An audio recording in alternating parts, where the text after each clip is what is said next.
આઝાદ થયાને આજે 75 વર્ષ ઉપરાંત થઈ ગયા છે,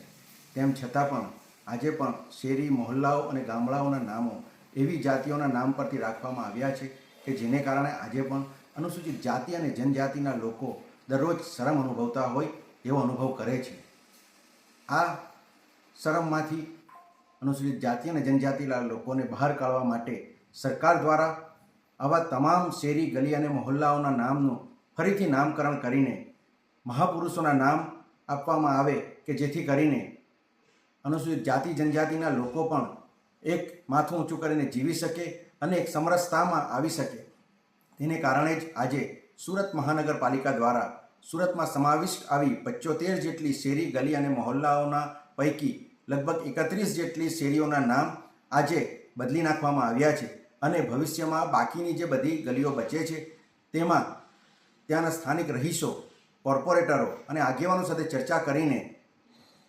અનુસૂચિત જાતિ જનજાતિના જે મહાપુરુષો છે તે લોકોના નામ પરથી આ શેરીઓનું નામકરણ કરવામાં આવશે।